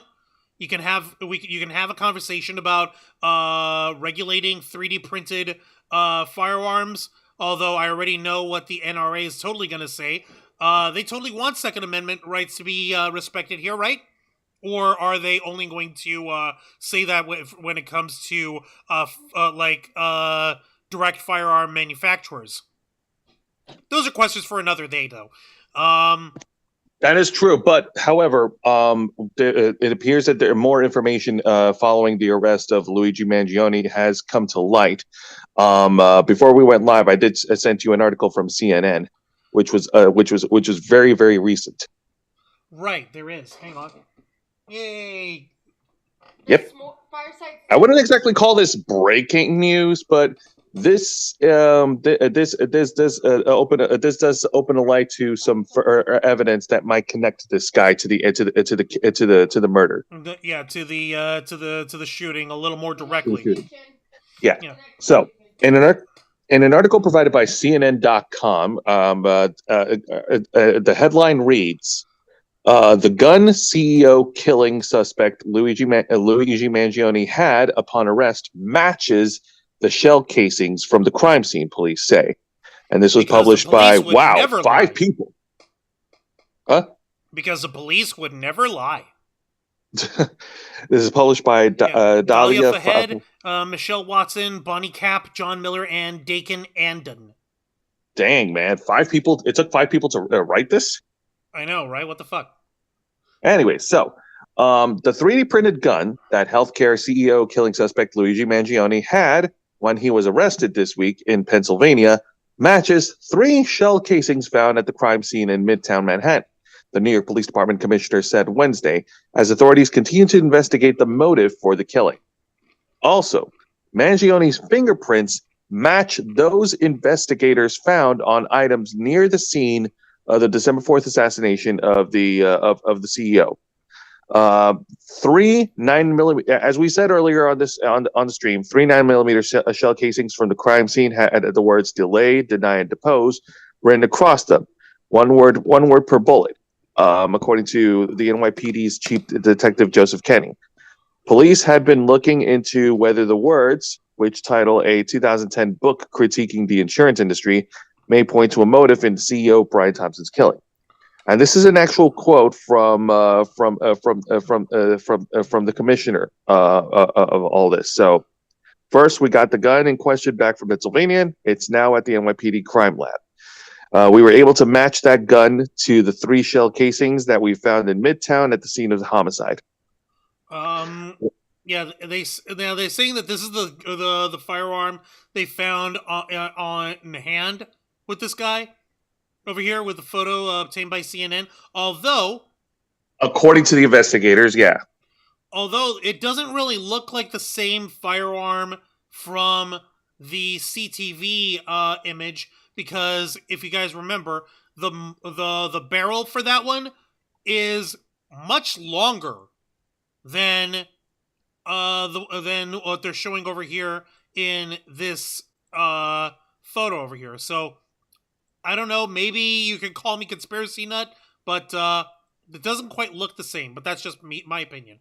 All right, go ahead. Now here's another quote from the commissioner here. We're also at the crime lab, able to match the person of interest's fingerprints with fingerprints that we found on both the water bottle and the Kind bar near the scene of the homicide in Midtown. Authorities have been probing DNA material and a partial fingerprint from a discarded Starbucks water bottle and an energy bar wrapper. Surveillance images showed the suspect buying about 30 minutes before the shooting. The fingerprints were the first positive forensic match tying Mangione directly to the scene where Thompson was gunned down just over a week ago outside a hotel. 2 law enforcement officials briefed on the matter told CNN earlier Wednesday. Now let's see here. Thomas Dickey, man, what's up? Sorry, I'll take this part over here. Thomas Dickey, Mangione's Pennsylvania-based attorney, told Aaron Burnett out front Wednesday evening he still needs to see fingerprint and ballistics evidence that that New York police say they have. Those 2 sciences, in and of themselves, have come under some criticism in the past relative to their credibility, their truthfulness, or accuracy, however you want to do it. So that's why, as lawyers, we need to see it. We need to see how did they collect it, how much of it matches, and then we would have our experts take a look at that, and then we would challenge its admissibility and challenge the accuracy of those results. The killing of Thompson, husband and father of 2, has laid bare many Americans' fury towards the healthcare industry, with Mangione garnering sympathy online and offers to pay his legal bills. It's also struck fear in C-suites across the country, as an NYPD intelligence report obtained by CNN warns online rhetoric could, quote, signal an elevated threat facing executives in the near term. The fingerprint and firearms disclosures come as authorities dig into Mangione, who remains in custody in Pennsylvania on gun-related charges as he fights extradition to New York, where he's charged with the murder. Since his arrest Monday, thanks to a tipster at a McDonald's, the 26-year-old's background is also starting to come into focus. The privileged scion of a well-to-do family, high school valedictorian and Ivy League graduate, vanished from view of his loved ones in recent months, only to emerge as the suspect in a high-profile killing potentially fueled by his struggle with a painful back injury. And that actually brings up something that our main man Angel was wanting to send us here, because there was some motive. Yeah, well, there appears to be some issues that Luigi Mangione himself had been dealing with, and this is something that apparently might point to a motive here. So yeah, and Dragonfang, you're going to want to keep an eye on this too, because this is all going to be coming around the mountain. So I'm going to go ahead and share the link to that as well. Did I share the CNN article? I did. Yeah, and you're right, Kyle Canada. God bless America. Yahoo! Oh, Hold on. God. Wahoo! There we go. Proper Luigi. Proper Luigi style. Okay, so in this article by ABC7 New York, Eyewitness News. All right, so here we go. CEO murder suspect Luigi Mangione appeared to discuss spine issues on Reddit. The now deleted post discussed the spinal condition spondylolisthesis. I hope I pronounced that right. Dear God, that's terrible. Okay, and this comes to us by who? Wow, how many fucking people need to write these things? Peter Charlambus, Aaron Katersky, Karem Inal, and Chris Luft from ABC News.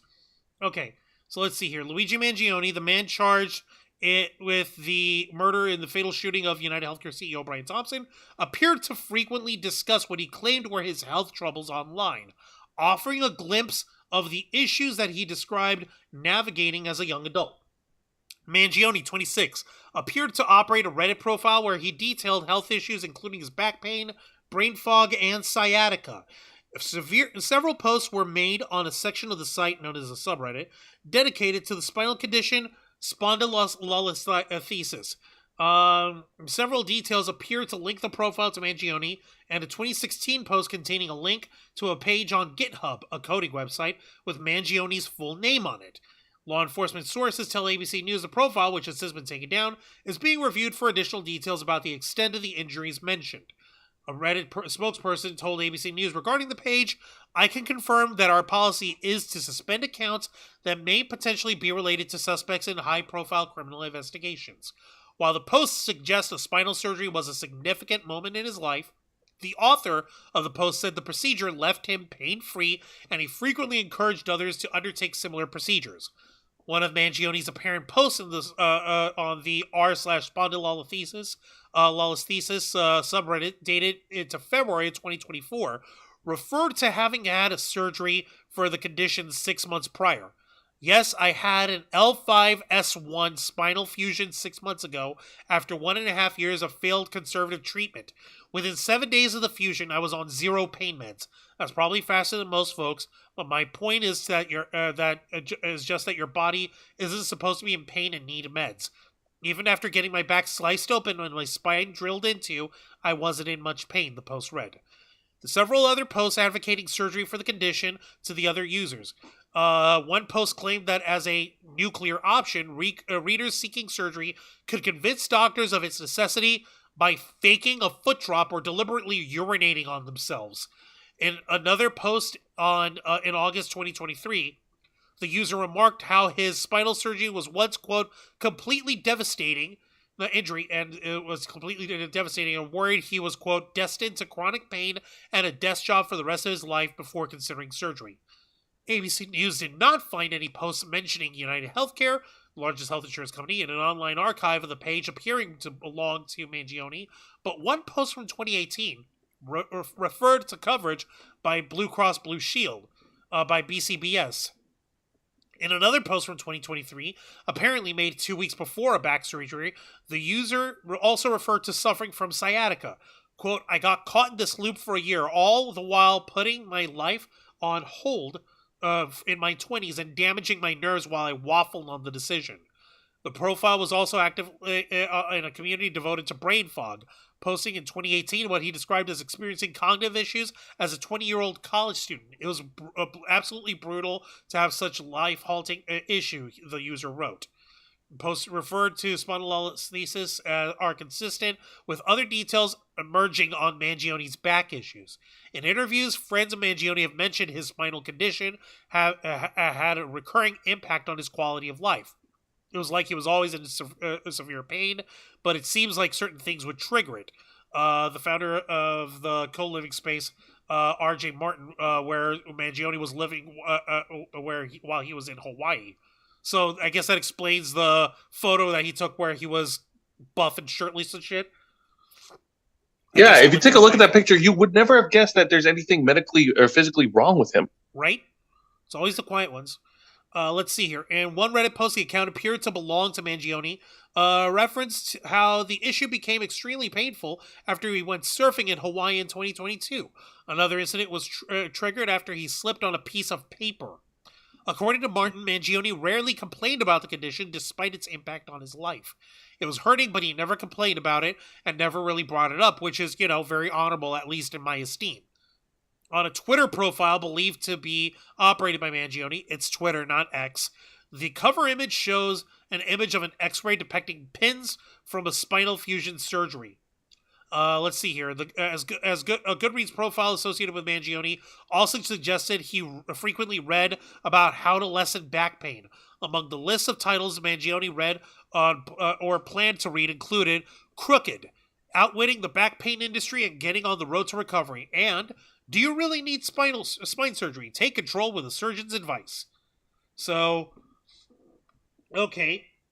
All right, so yeah, there's... this is all almost indirect evidence of what can construe as a motive on this guy, right? Are we in agreement? Yeah, because with a medical history as serious as Luigi's, I could see that as a big motive for doing what he did, because potentially he had potentially because he had all the shit happen. And he didn't receive any help for it. And whether he was well off or not, the fact of the matter is, and by the way, this is also courtesy of Angel. Here's the photo of the spinal surgery, and you see here the 4 pins. You see that, guys? Yeah. My goodness. Yeah. So yeah, you can see Homeboy's beefy, Homeboy's buff. But there is no amount of buffness that can save you from those 4 pieces of metal in your back. I don't care how badass you have to be. I don't care how badass you think you are. Ain't nobody so badass as to be able to deal with that without it being a severe impediment to one's life. I'm getting a weird feeling in my back. What are you getting? Sympathy pain or something? Something like it's just giving me like a little bit of goosebumps. I just feel like the fucking spine is jumping out of my body. You're not allowed to jump out of your body, Jose. Tell your bones to cut it out. Tell your bones they're grounded. Ground your bones. Dragon Fang, tell Jose's bones they're grounded. Go sit in the corner. Think about what you did. Tell your bones to sit in the corner. Okay, fine. I'll take my bony cells somewhere else. Roll your old bones over. Like dry. Oh God, like freaking dry bones or that one pet from Corpse's Bride. I'm glad that we could make. I'm glad that we could make jokes and add some levity to tonight's story. Yeah, I know. It's not really super funny, but we're trying to find some kind of levity. We're trying to find some kind of some kind of light that we can try to get into for all this, because it's insane. No, I understand. And you know what? I think the best way to look at this is that the guy, Luigi, has been charged, but he has not been convicted. No. He's not on trial yet. He's just a suspect. No, he's not on trial. He's a suspect, but he has not yet been confirmed as the guy who did it. Not yet, at least. Now, the New York Police Department and investigators, they claim they have fingerprint evidence to connect him, but just like Luigi's attorney says, they would need to see the evidence in order for it to be believable. We need concrete evidence. Yeah, it's got to be irrefutable. Yep, the evidence has to be irrefutable. Or at the very least, be enough to prove beyond a reasonable doubt, which is what you need to do. You have to have a preponderance of evidence to prove beyond a reasonable doubt. And it can't be a he said, she said Exactly. argument. Especially with Correct. something like Thank you, this. Dragon Fang. Exactly. Like with most civil cases, it boils down to what's more likely.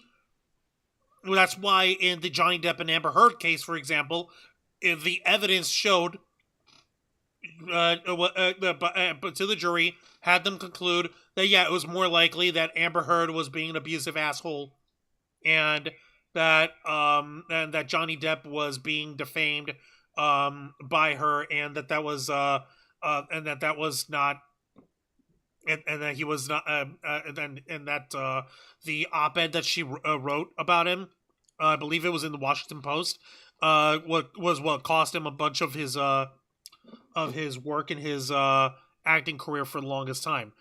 Whereas that's all when it comes to a civil case, but here, with it being a criminal trial, you have to prove beyond a reasonable doubt. So, there is one other thing that folks are wanting to try to say, like, have we heard anything from the suspect himself? Now, get this. There's two bits that you guys are going to want to pay attention to. First is a written statement that was found on the person of Luigi Mangione's person, allegedly. Now, let me take a look over here. Now, this is being brought up by a guy by the name of Ken Klippenstein, who's also a journalist. He has his own Substack over here. Let's see. Where he's saying over here. I've obtained a copy of suspected killer Luigi Mangione's manifesto, the real one, not the forgery circulating online. Major media outlets are also in possession of the document, but have refused to publish it, and not even articulated a reason why. My queries to the New York Times, Washington Post, CNN, and NBC to explain their rationale for withholding the manifesto, while gladly quoting from it selectively, have not been answered. I'll have to say more on this later, on how unhealthy the media's drift away from the public discourse is, but for now, here's the manifesto. So, this is supposedly Luigi Mangione's own words here. And I'm going to read that to y'all now. Okay. To the feds, I'll keep this short, because I do respect what you do for our country. To save you a lengthy investigation, I state plainly that I wasn't working with anyone. This was fairly trivial, some elementary social engineering, basic CAD, a lot of patience. The spiral notebook, if present, has some straggling notes and to-do lists that illuminate the gist of it.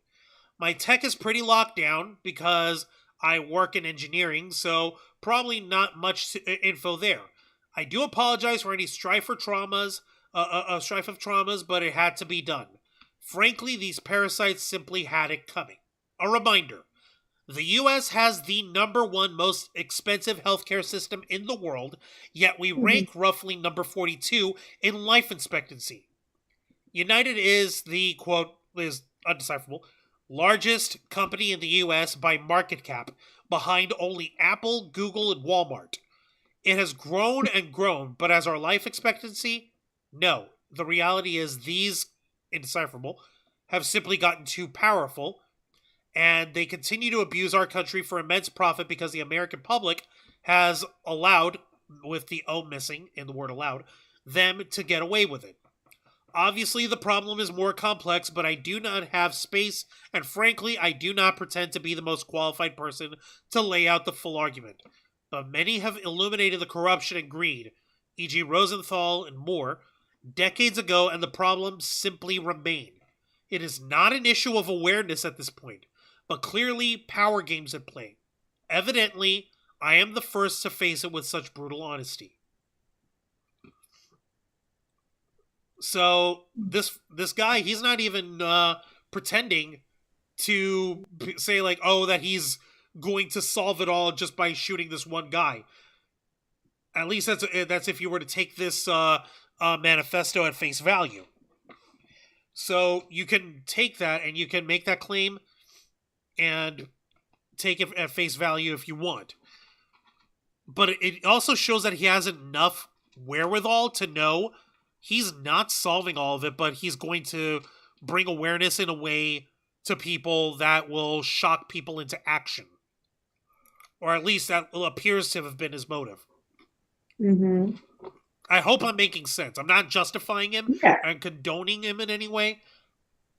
No, but the statement, but the written statement definitely echoes pretty much what the majority of what everyone, what the general consensus is against about healthcare and about healthcare and how it's being treated today. And that's basically what's been made out of what his written statement is. Now I'm looking for right now a verbal statement that Luigi Mangione had made, and I can't fucking begin to understand why, but the Daily Mail decided to try to name it a violent outburst, which I don't know how the fuck you can make anything violent if he's talking and he's handcuffed and he's not. Oh my god, he's smiling with his perfect white teeth. How violent! No. It's because the photo that they like to show is because the photo that they like to show with it is, hang on, and I'll show you guys, is this photo here. Hang on. It's a still shot from where Mangione is being brought into custody at the police department in Pennsylvania. And it's this one shot of him that makes him look like he's sneering, he's going to attack you, kind of fucking thing. It's this shot of him as he's being hauled away, someone holding him by the nape of his neck and like pinching down on the back of his neck here. And he looks like he's sneering at all the world. Right?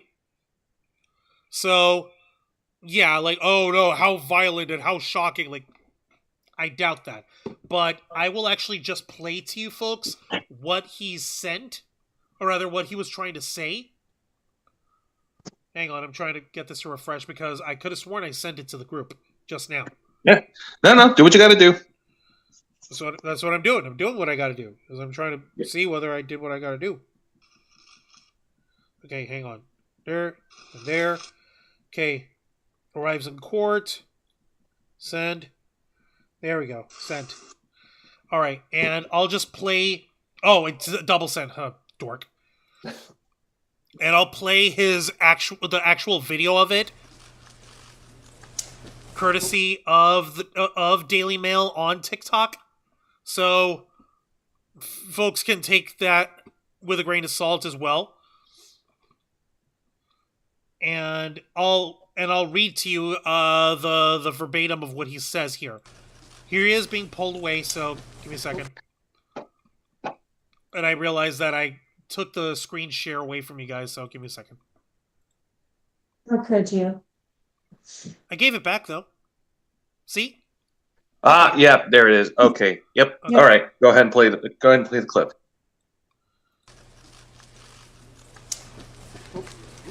Oh my God! That's completely out of touch, and it's an insult to the intelligence of the American people and the lived experience. How violent! How... Oh my God! That's completely out of touch, and it's an insult. Oh no! How violent! How barbaric! How dreamy! Cut it out. No! I mean, no! What a savage! No! Jose, do we need to have a talk or something? Because I could have sworn you like ladies with lady bits. No, you know what I just remembered? I just remembered that one little part from Beauty and the Beast where the three girls are like, "What's wrong with her? She's crazy. He's gorgeous." Good grief. And of course, the fucking FBI... And of course, the folks at Daily Mail fucking taking down the comments on it. Here we go. So just to pin down what he was trying to say, in that if you couldn't make it out, he says it is completely unjust and an insult to the intelligence of the American people and their life experiences. Let me just play that one more time here. Let me hang on. Let me see. Insult the intelligence of the American people and their lived experience. And their lived experience. Oh my god. No, Oh, no, like he's basically like literally just trying to say this shit as like this, like the health insurance business is fucking corrupt as shit. And he's appears to not have any qualms with how he did what he did in order to get that shit done. you know what this reminds me of? What? I actually want to segue here because this story actually reminds me of a much similar story that exists in the world of fiction. But the circumstances are relatively the same. Okay, time to go into anime mode. Yay, that's my favorite mode. Yeah. Specifically, we're going to be rewinding back all the way to the early 2000s. So there was this popular anime that aired on TV called Ghost in the Shell Standalone Complex. By the way, personal fact, Juan is a huge diehard of Ghost in the Shell franchise. And if you say anything derogatory against it, he will come over to your place while you're sleeping and he will kill you. Anyways. I will not kill them, but I will hover over their body as they sleep. Ah! And if they wake, I'll just start singing at them. Ugh. Okay, anyway, so in the first season of Ghost in the Shell Standalone Complex, there is this arching story where Public Security Section 9 are investigating this mysterious elusive figure known as the Laughing Man. Yep, and putting it simply, the Laughing Man was labeled a corporate terrorist and a corporate extortionist after having taken a CEO of a big pharmaceutical company hostage at gunpoint in broad daylight in front of a live news broadcast 6 years prior, only to let the guy go and run away, having never been seen, and nobody could make out who he is because he hid his face from all digital and like cyborg implants of anybody with this logo over his face over here. Oh, man. Okay, which by the way, yeah, they got the idea of the Laughing Man based off of a short story by J.D. Salinger. And yeah, this The was Catcher in the Rye. Yeah, the name of the short story is The Laughing Man, and the quote around the little logo here is from Catcher in the Rye, also written by J.D. Salinger, where it says, "I thought what I'd do was I'd pretend I was one of those deaf mutes," and the writing would like rotate in a little circle over that smiley weird cap, and as was happened in real life, the Laughing Man here is shown to be a gigantic like meme that grew a life on its own, that became an image of what do you call it, of anti-establishment and young, And it's gained a cult following. Exactly. And basically it was all this was somehow spurned on by like wanting to take down the system and take down the man. But like that's the overall gist of it, right? Because they give them Right. the TLDR of the reason why the guy. Okay, so who was all right. So long story short, by the way, spoilers for those who haven't seen it, like years from after the back fact. from back in what, 2006, 2003. 2003. Are you sure? Well, no, 2002 is when it aired. Shit. Fine, whatever. 2002. But anyways, so yeah, later in the series, as the story progresses, it is revealed that the person behind the Laughing Man is a kid who was diagnosed with cyberbrain sclerosis. It's exactly what it sounds like. It's like a version of sclerosis where the brain cells harden and atrophy, but in this case, it's as a result of having cybernetic implants in your brain, like covering around the brain and all that, and the brain cells atrophying from that. So go on. Yeah, and he was and much like Luigi, he wasn't able to afford or receive any type of care to help out with his condition. Or rather, it took Luigi Mangione here. It took him going to extreme lengths in order to navigate like the health insurance business just for him to get the surgery he needed, but also having participated in just getting a glimpse of that and seeing the shit that he went through just to get that surgery, pretty much we can infer may have opened his eyes to how ratchet the health insurance business is. Sorry, go on, Jose. No. You actually nailed it. And now the other difference in the story is that whereas Luigi shot the CEO of UHC, shot to death, the Laughing Man he threatened to shoot, but he didn't actually go through with it. He confronted the major CEO of a company that specializes in using micro machine treatment for cyberbrain sclerosis, and basically. And that corporation had been actively working to suppress public findings of an actual cure, of a vaccine to this cyberbrain sclerosis, purely for the purposes of like, hey, if no one really knows that a vaccine is out there, then they'll continue buying our micro machine treatment, and they'll use our treatment for this condition instead of getting the vaccine, so they can keep making money. Sound familiar? Yes. Mm-hmm. And yeah, while I don't like the whole fact is it's insane. Yeah, you're right, Kyle Canada. Ghost of the Shell live action. Kinda, yeah. Also, Jeannie Rick is in the chat. Hey up, Jeannie Rick. Welcome to the Black Files, and thank you for having been an inner flocker for 27 months. Yay! Oh God, this is live action Ghost of the Shell. Now I'm just waiting for people to start walking around with T-shirts of this guy's face printed on them. Jose? About that. Oh God, the internet works too fast. I underestimate the internet again.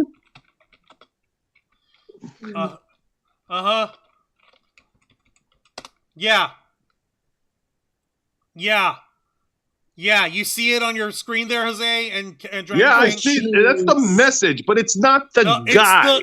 It's the message that was on the bullet casings that were. It kind of makes you wonder, how the hell was he able to scratch that onto the bullet casings? Like, Jesus, man. Carefully. Or permanent markers. Exactly. So yeah.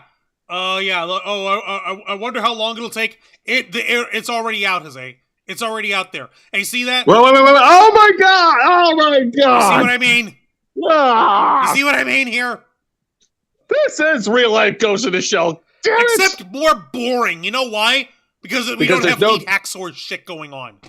No, it's boring because we don't have cute, adorable Tachikomas.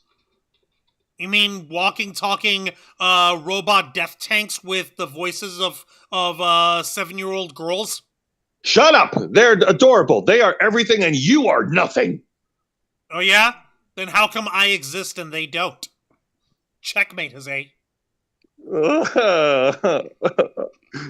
We can't have look next at this shit, for God's sake! They put it on the waifu! Wait, what? Oh they my! Put it on a what? Waifu! Oh my That's bad taste. Goddamn! I swear these people are insane. Insanity doesn't come into it, Jose. It's a matter of commodification here. It's okay, using Dunkin' Donuts for your okay, that's a choice. I said a choice. It exists. Whatever. I'm not saying it's a Dear good choice. God. Yeah. Oh, claim to Sorry, I'm enter a heaven cookie. denied. Wow. And yeah, cutesy little fucking Sanrio looking shit. Come on, guys. Wait a minute. Hold on. That's the My Little Pony. What's her fucking name? Princess. Jose, you're an ex-brony. What's her name? Hang on a minute. Is that Not Cadence? Yes, Cadence. Princess Cadence. Princess Kate. Oh God. I mean, it's got the same fucking thing in the hair, and she's a God. unicorn and got the wings, everything. For fuck's sake, man. Fuck. We got waifus, we got Guy Fieri, we got Dunkin' Donuts, we got fucking My Little Pony adjacent looking shit. You're over here. Could it be that Ghost in the Shell standalone complex was ahead of its time and predicted the future? All except for the awesome cybernetic stuff, yeah. Well, yeah, of course. I mean, Angel will be Angel hates that we don't have that. Of course he does.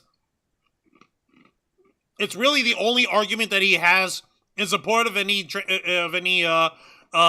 sort of technological advancements and everything. Because if everyone is a cyborg, then it doesn't matter what anyone's gender is, because you can literally swap cyborg parts to be whatever gender or gender that you may want to present as, and boom, you're done. And also, everyone should have heavy machine guns hidden in their arms, according to him. But that's a story for another day. Yes, suck it, Simpsons. You're not the only show that can predict the future. Yeah, but this is the suckiest part of it all. God dang it. And yeah, no, $1 million idea, Jose. And yeah, no, you're right. And Kyle Canada is over here saying that all anime girls are actually 400-year-old witches. Of course you guys know that. And yeah, of course, yes, we do know about My Little Pony. No, I'm not sorry. Yes, we were all members of that fandom at one point or another. No, I'm not sorry. It's called It Was In at the Time. Okay? If you want to yell at anyone, yell at Jose. It's all his fault. Hey, shut up. And Kyle Canada is saying they're not The Simpsons. You're right, because The Simpsons predicted stuff a little bit more accurately, whereas Ghost in the Shell had much more stylized here, like I said, because they gave us awesome anime robotic cybernetic shit. We don't have that. We got some people who have prosthetics in their that are obviously cyberized and much more affordable and all, but I don't see anybody hiding fucking 30mm Vulcan cannons in their prosthetic arm. That I actually, something. I'm going to go on ahead and say this. I actually did enjoy the story of the first season of Ghost in the Shell because it does highlight social commentary about healthcare and how screwed up it is today. And go figure, it comes from the fucking it comes from the society in Japan over there back in circa 2000, 2001. So they have we don't get to say shit about our conditions. Like I can't imagine what it's like living over there.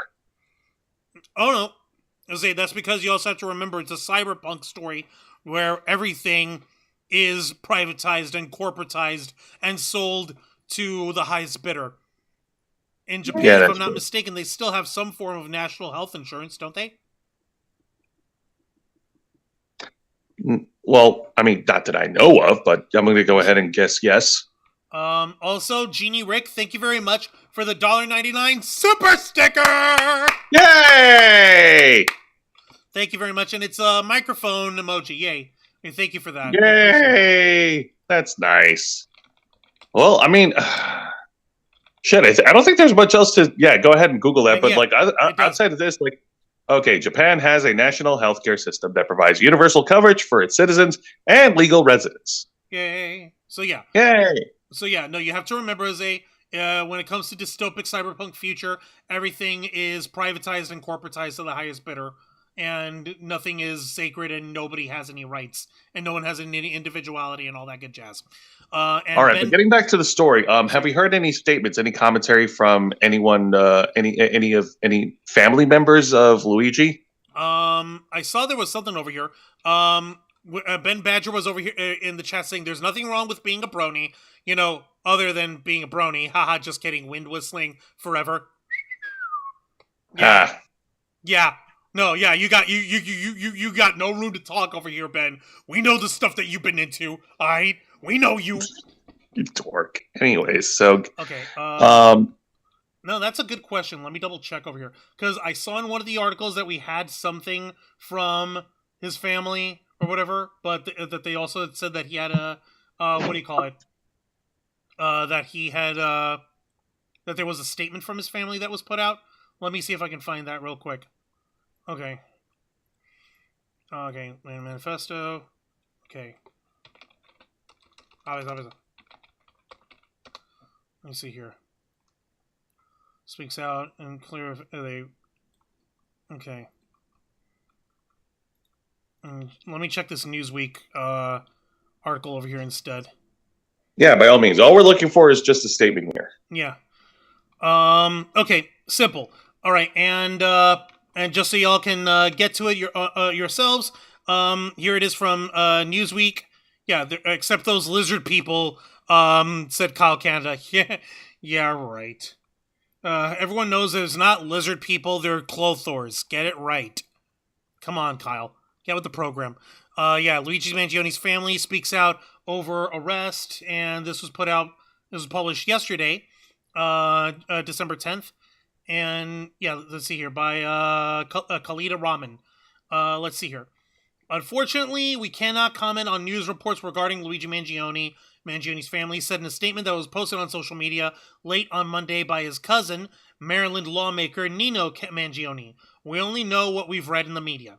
The statement added, "Our family is shocked and devastated by Luigi's arrest. We offer our prayers to the family of Brian Thompson. We ask people to pray for all involved. We are devastated by this news."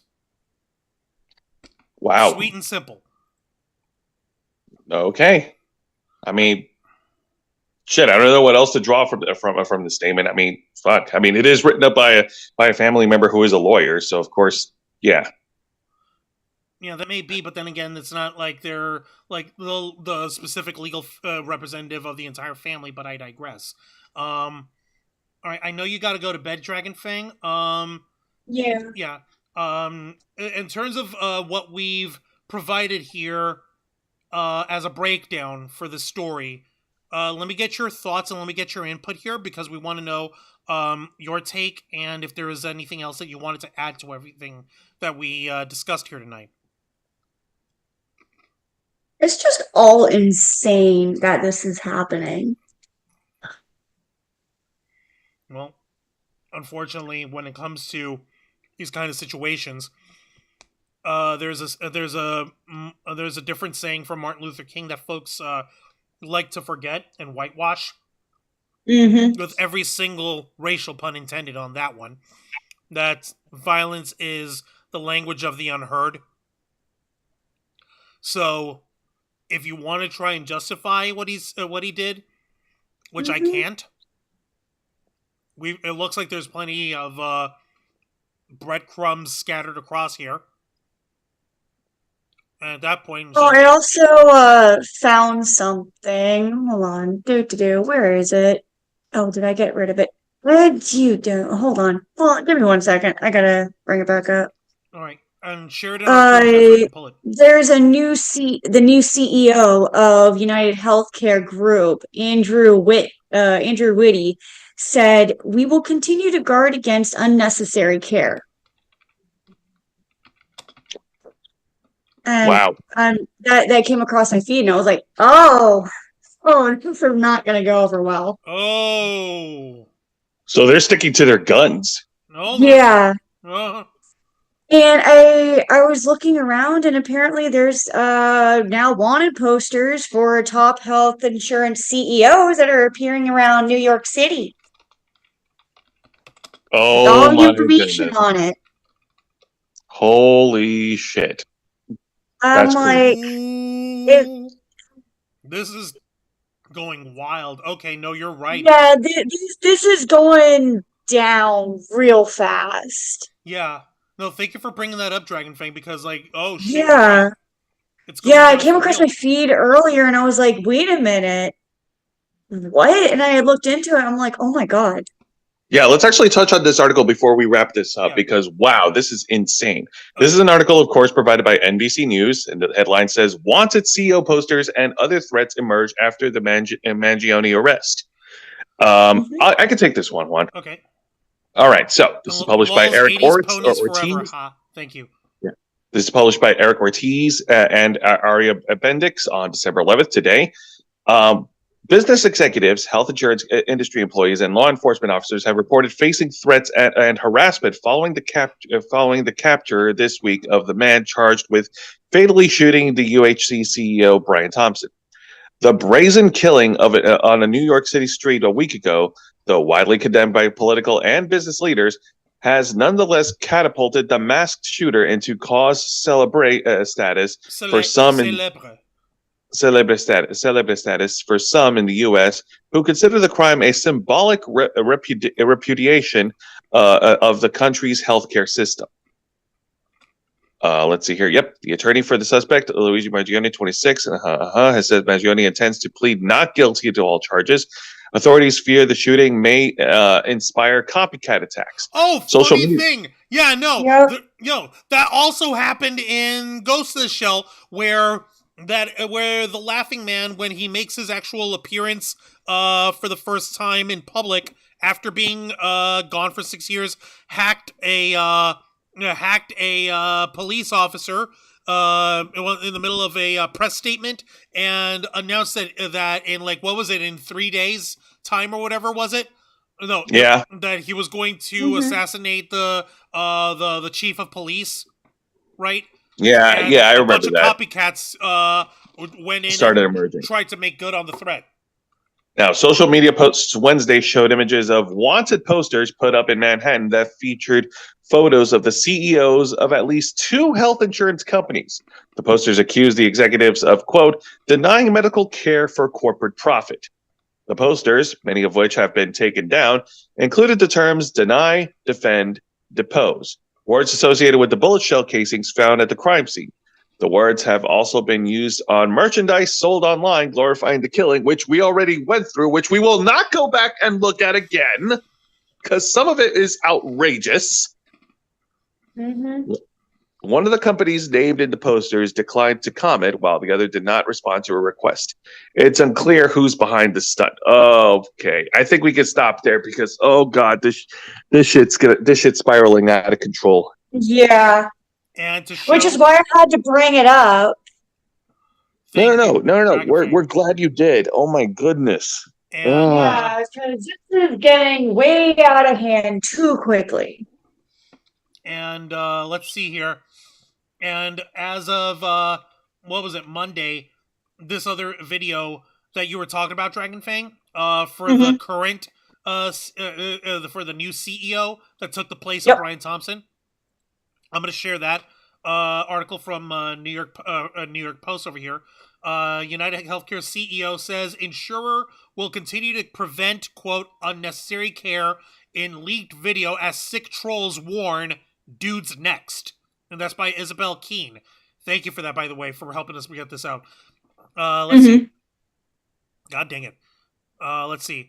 CEO of United Health Group told employees that the insurance giant will continue to prevent, quote, unnecessary care in a leaked internal video, prompted terrifying trolls to warn him he's next. In an address to employees just days after the shocking execution of United Healthcare CEO Brian Thompson in the middle of Manhattan Street, Andrew Whitty, the CEO of the insurer's parent company, defended its practices in order to, quote, guard against what he called unnecessary care. Let's see here. Our role is a critical role, and we make sure that care is safe, appropriate, and delivered to when people need it, Whitty said in a video message to employees that was leaked to journalist Ken Klippenstein. That was the same guy who we showed had the manifesto. We guard against the pressures that exist for unsafe care, for unnecessary care to be delivered in a way which makes the whole system too complex to be ultimately unsustainable, he added. Whitty encourages employees to, quote, tune out the criticisms of the insurance giant, insisting that the overwhelming backlash, quote, does not reflect reality. Witty's comments sparked alarming backlash from furious social media users who leveraged threats against the head honcho. And here we've got somebody with folks with a cardboard coffin saying United Health denies care on there over here. Let's see. Dude's next. One sinister comment read in response. Sir Andrew Whitty needs to be killed next. I'm glad that killer's still loose. A third chimed in. Several more critics posted menacing memes, including one that showed a clip of a man repeatedly firing a gun alongside the caption, "The critical noise I want Andrew Whitty to try and tune out." Another showed a meme that read, "You just made the list." I can guess which meme that is, Jose, and I'm sure you'll appreciate that. Oh, boy. Yeah. God Chris damn Jericho, it! It pro all ties wrestling. back into wrestling. Fuck! You just made the list! Yeah. I Back recognize when he that was quote. I'm like, good. I can only guess. And I hate that I was right, but it was fucking there. In the same leaked comments made to United Healthcare workers, Whitty also urged employees against talking with the media in light of Thompson's ruthless broad daylight slaying. You've seen a lot of media interest in this situation with a huge amount of misinformation and frankly offensive communication, Whitty told employees, maligning what he called the, quote, aggressive, inappropriate, and disrespectful coverage of Thompson's murder. People are writing things that we simply don't recognize, he added. I'd like to give you a little bit of advice around the media, he continued. My strong advice and request to everybody is just don't engage with the media. If you're approached, I would recommend not responding and, if necessary, simply refer them to our own media organization. Thompson 50 was, yep, and there we go. All right, so, yeah, and we can tell, and thank you again, Dragon Fang, for reminding us of how much crazier this stuff has been getting.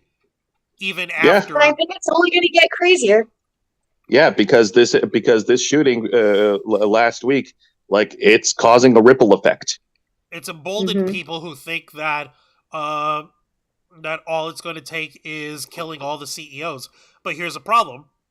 They don't understand the consequences, or they're not going to think far ahead enough, or they're not actually looking for a way to try to fundamentally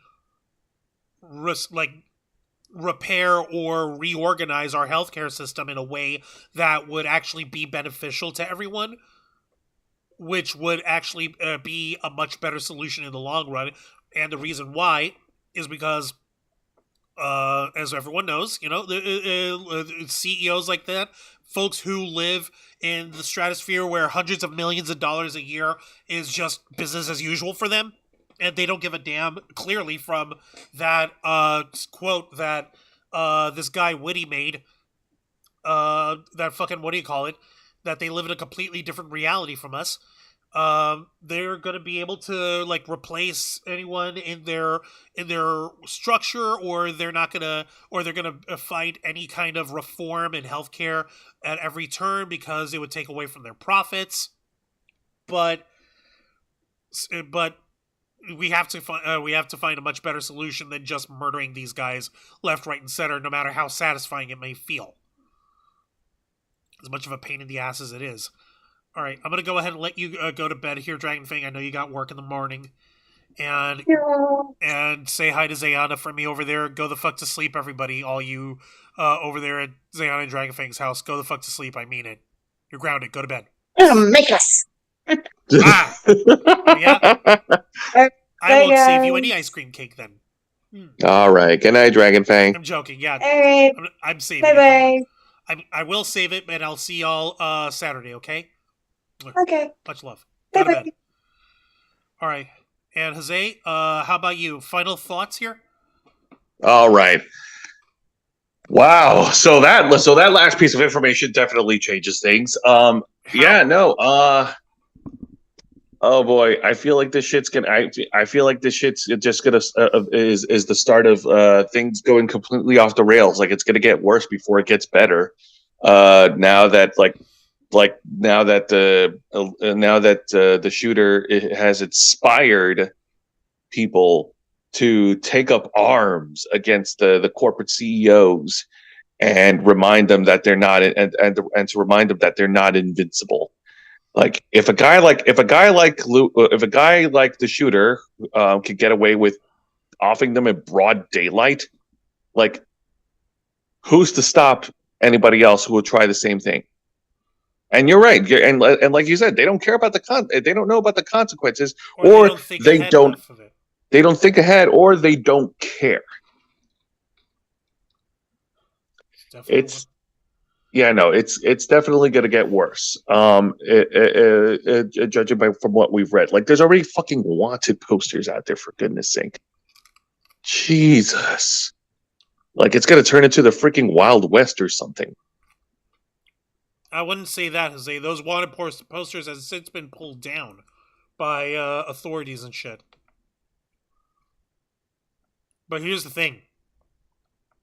How much crazier do you think it's going to get before people realize that we need a proper long-term solution? Because think about it. Even if you wanted to,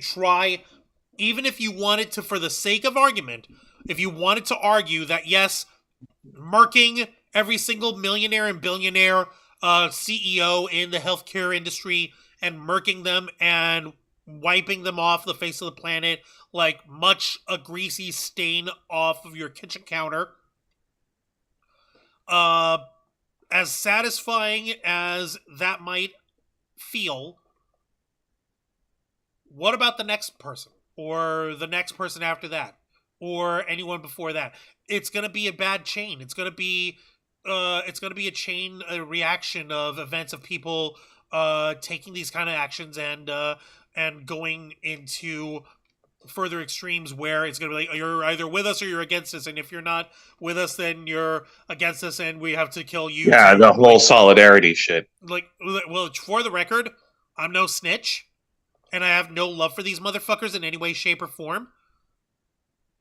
I wouldn't pull the trigger myself, but I would look the other way if there was some other motherfucker who would.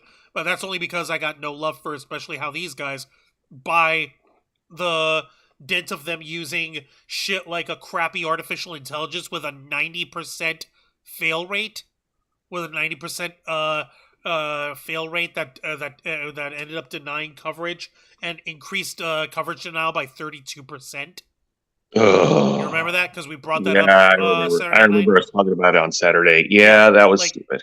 It's fucking unethical. It's fucking immoral. It's fucking wrong.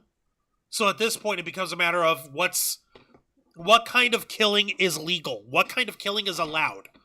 And apparently, the way we have our society built, it's okay to kill multiple people as long as you're doing it in a suit and tie in a corner office, and you're saying that you're in a corporation with shareholders, and you're just like, oh no, I'm just a company business, and it happens to be the health insurance business, and it happens to be with the business model of where we make our money and we make our profits by denying coverage, which is fucked up.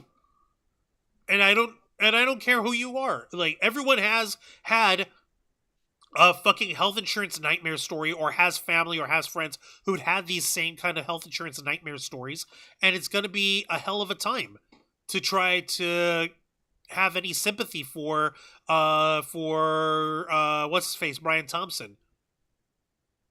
And like you said, Jose, it's probably going to get worse before it gets better.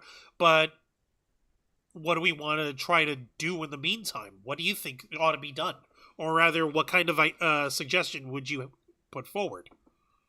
Oh boy. All right. So what I'm going to suggest, you've probably heard this many, many times from different people about this.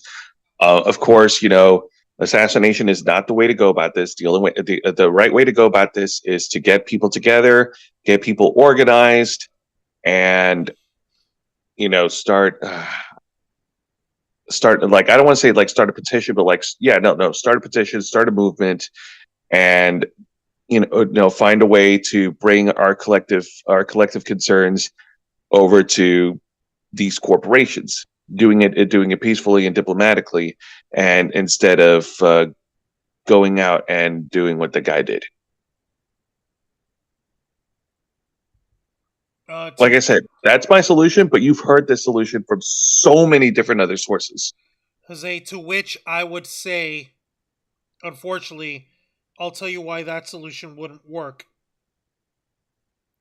Let me simply bring this up to you here. Where'd it go? Oh, no, that's not it. Hang on. There was a quote that I remember that I shared on my personal Instagram. Hang on a minute. Archive. Okay.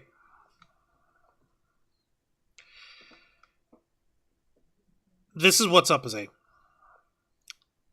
Meet me in the middle, says the unjust man. You take a step toward him, he takes a step back. Meet me in the middle, says the unjust man. Beware of requests for compromise when you're asking for justice and the other side is asking for consent to continue. With anyone trying to say that we have to come up with a compromise or meet us in the middle with these corporations. Here's the thing. Corporations don't have to meet anybody in the middle. Corporations are designed to make profit. They're designed for the purpose of making money no matter how and no matter what the cost. Especially with the health insurance business, which I find like the healthcare business as an oxymoron. It shouldn't be a business. It should be fucking, as far as I'm concerned, it should be a fucking human right, and it should be something that's provided as something that would be that the coverage for it would be administered by the government. So yeah, not a service, and not a service that we have to pay for. Exactly. And so instead of it being a service that we have to pay for, that has to be profitable, it would be a public good. Just like, I don't know, roads. You know, we pay taxes so that we can have roads, and so that the city and the county and the state go and fix these roads and maintain them. You know, because otherwise we would still be on dirt roads. Made of gravel, or worse, we'd be in some sort of fucking Ayn Randian hyper neoconservative psychotic wet dream where everything is privatized and corporatized. And instead of there just being like toll bridges or toll expressways where the toll is collected by the state in order to go through these expressways, that they would be set up by separate corporations, and those tolls would just be for like ground streets. Like, hey, you want to go down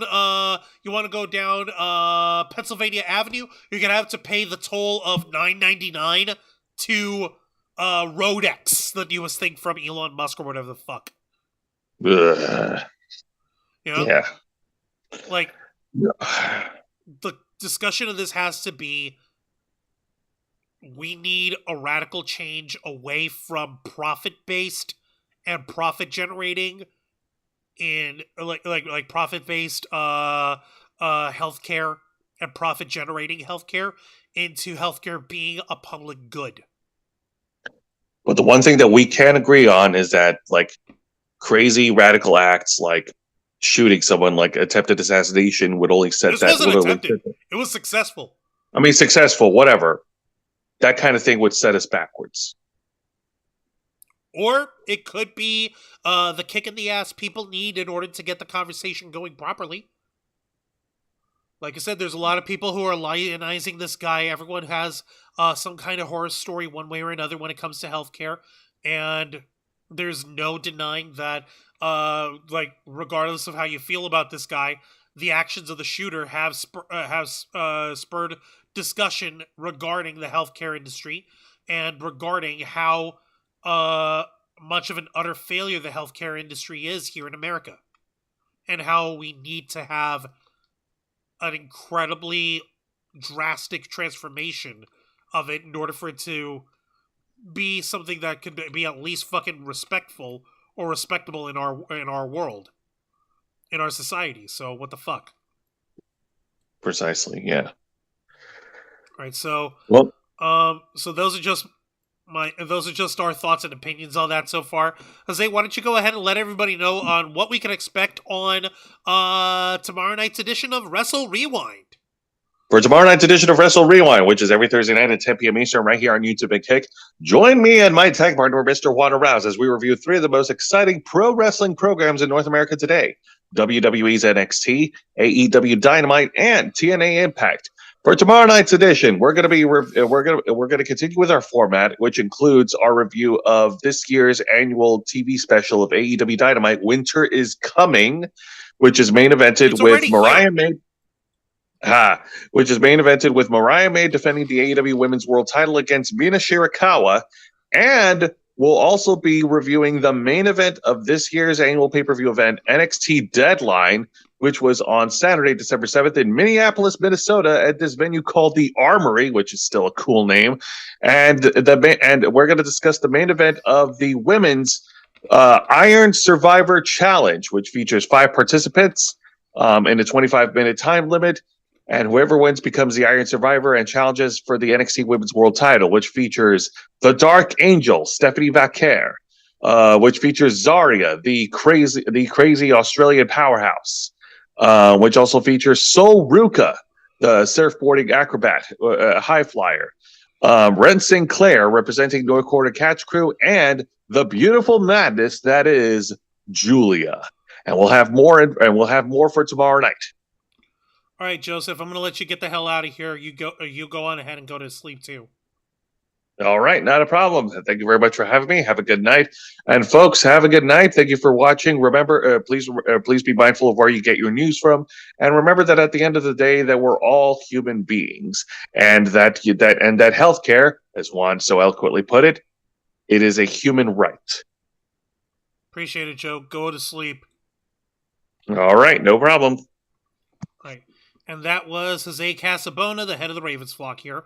And I pretty much gave my 2 cents on all this as we were wrapping up, is that what we need to do is we need to find a way to have a radical transformation of our healthcare system away from the profit motive and away from the profit margin, and bring it towards making it a sustainable, make it a sustainable place where folks can actually receive health care. Like I mentioned it on Saturday night, the movie John Q came back to mind, and it was about how what's his face was you guys can watch the movie.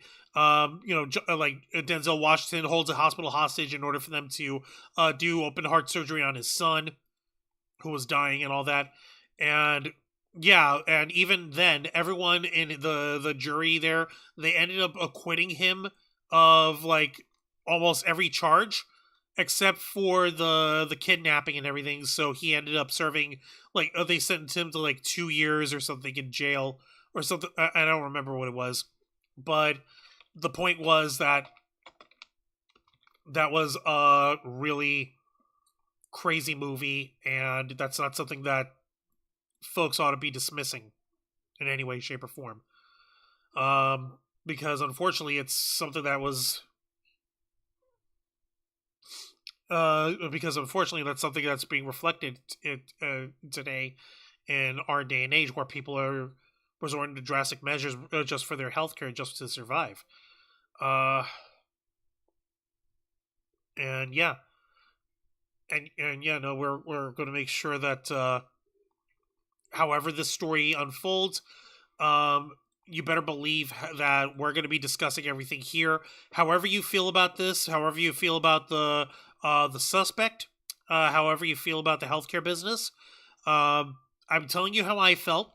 I'm telling you how I feel, and you better believe, folks, that that we're going to be continuing to bring you developments on this as it unfolds. Right here on this show, the uncensored and uncompromising interview and review podcast of the Ravens flock, The Black Files, hosted by yours truly, Juan Arouse. Wow, I was about to start the thing without even starting it. As we delve into the darker side of nerd and geek culture, be sure to request access as we go live every Wednesday night at 10 p.m. Eastern Time, simulcasting on YouTube and Kick, Hit the subscribe and the follow button, ring the notification bell to stay up to date on all of our content. Become an interflocker by hitting the join button. And until next time, continue to follow us on Facebook.com/RavensFlock, Twitter.com/RavensFlock13, Instagram.com/RavensFlockOnline, Kick.com/RavensFlock, and of course, remember to hit the subscribe button and ring that tiny little notification bell right here on our flagship platform, YouTube.com/RavensFlock. Humble home of the Black Files, Los Amigos Play, Wrestle Rewind, and the Ravens Flock. For Dragon Fang Cosplay and Zay Casmona, I'm Juan Arouse. This has been the Black Files, and we are out.